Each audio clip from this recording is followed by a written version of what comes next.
चलिए रायपुर से एक बड़ी खबर आपको बता दें। छत्तीसगढ़ में आज से धान खरीदी होनी है और बिना बायोमेट्रिक के धान खरीदी होगी। खरीदा जाएगा प्रति एकड़ 20 क्विंटल धान। इस साल 125 लाख टन धान खरीदी का लक्ष्य रखा गया है। धान खरीदी का निर्धारित समर्थन मूल्य 2183 रुपए, ग्रेड ए धान के लिए 2203 रुपए प्रति क्विंटल रखा गया है। 125 लाख टन धान खरीदी का लक्ष्य है। छत्तीसगढ़ में आज से धान खरीदी होने जा रही है। 1 नवंबर का वक्त होता है जब धान खरीदी होती है और एक बार फिर से प्रदेश में इस तरह से आज से धान खरीदी होने जा रही है। बिना बायोमेट्रिक मशीन के धान खरीदी होगी। तमाम सुरक्षा व्यवस्थाओं के दिशा निर्देश केंद्र को दे दिए गए हैं, जहां पर भी ये केंद्र बनाए गए हैं। तो इस साल 125 लाख टन खरीदी का लक्ष्य रखा गया है। स्वप्निल गौरखेड़े लगातार हमारे साथ बने हुए हैं। स्वप्निल, क्या जानकारी, क्योंकि धान खरीदी शुरू हो गई है और बायोमेट्रिक के बिना धान खरीदी होनी है, आखिरकार क्या बड़ी वजह रही कि बायोमेट्रिक से पहले कहा गया धान खरीदी होगी लेकिन फिर नहीं पहुंची ये मशीनें? जी बिल्कुल, छत्तीसगढ़ में एक तरफ चुनावी उत्सव जो चल रहा है तो दूसरी तरफ आज से धान खरीदी के रूप में किसानों का महोत्सव जो है वो शुरू होने जा रहा है, क्योंकि धान खरीदी किसानों के लिए किसी महोत्सव से कम नहीं होता। और आज 1 नवंबर से धान खरीदी प्रदेश के तमाम जिलों में हो रही है और इस साल सरकार ने 125 लाख मीट्रिक टन धान खरीदी का लक्ष्य रखा था। तो हिसाब से तैयारी भी जो है प्रशासन ने जोर शोर से की हुई है और आज करीबन 8000 जो है पहले दिन 8000 किसानों ने धान बेचने के लिए टोकन कटवाया है। तो निश्चित रूप से आज जब खरीदी शुरू होगी तो देखने वाली बात होगी कि आज पहले दिन कितनी धान खरीदी होती है। लेकिन इस साल धान खरीदी को लेकर प्रशासन ने पूरी तैयारी कर ली है। 26.5 लाख किसान जो पंजीकृत किसान है वो अपना धान जो है बेच सकेंगे और इसको लेकर तैयारी पूरी कर ली गई है। और इस साल जो है बायोमेट्रिक मशीन जो है बायोमेट्रिक के माध्यम से धान खरीदी होनी थी, लेकिन छत्तीसगढ़ में अब तक बायोमेट्रिक मशीन जो है वो नहीं पहुंच सकी, इसलिए टोकन के माध्यम से जो है धान खरीदी की जाएगी। और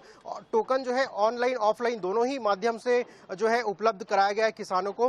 तो आज से धान खरीदी शुरू हो रही है और चाक चौबंद व्यवस्थाएं की गई है। पिछले साल की अगर बात की जाए तो 2600 से ज्यादा जो है उपार्जन केंद्र बनाए गए थे। इस साल 125 लाख मीट्रिक टन का लक्ष्य रखा गया है। तो इस हिसाब से भी जो उपार्जन केंद्र है उनकी संख्या कहीं ना कहीं जो है प्रशासन द्वारा बढ़ाई गई है। तो आज से किसान अपना धान बेच सकेंगे और इस साल किसानों को बड़ी सौगात देते हुए, जो इसके पहले प्रति एकड़ जो 15 क्विंटल किसान धान बेचते थे, इस साल जो है इसकी लिमिट बढ़ाई गई है और प्रति एकड़ 20 क्विंटल धान जो है किसान बेच सकेंगे। तो ये किसानों के लिए एक बड़ी राहत और बड़ी सौगात जो है वो किसानों को दी गई है। बिल्कुल, तो बड़ी सौगात और बड़ी राहत एक तरह से किसानों को दी गई है। दूसरी तरफ किसानों का त्योहार एक तरह से इसे कहा जा सकता है, क्योंकि अब धान खरीदी का भी समय आ चुका है।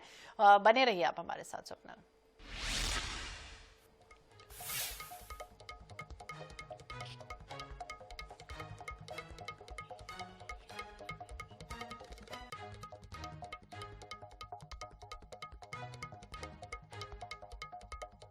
तो बिना बायोमेट्रिक के धान खरीदी आज होने जा रही है। 1 नवंबर से धान की खरीदी होनी है। तमाम दिशा निर्देश हालांकि पहले से दे दिए गए हैं।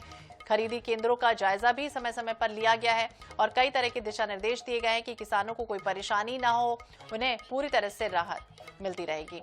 ये भी स्वप्निल जानकारी आपसे लेना चाहेंगे कि जिस तरह से खरीदी केंद्रों में क्या व्यवस्थाएं की गई, क्योंकि किसान कई बार दूर दराज से भी आते हैं, ऐसे में उन्हें छाया पानी कोई तकलीफ ना हो, उसकी क्या व्यवस्थाएं?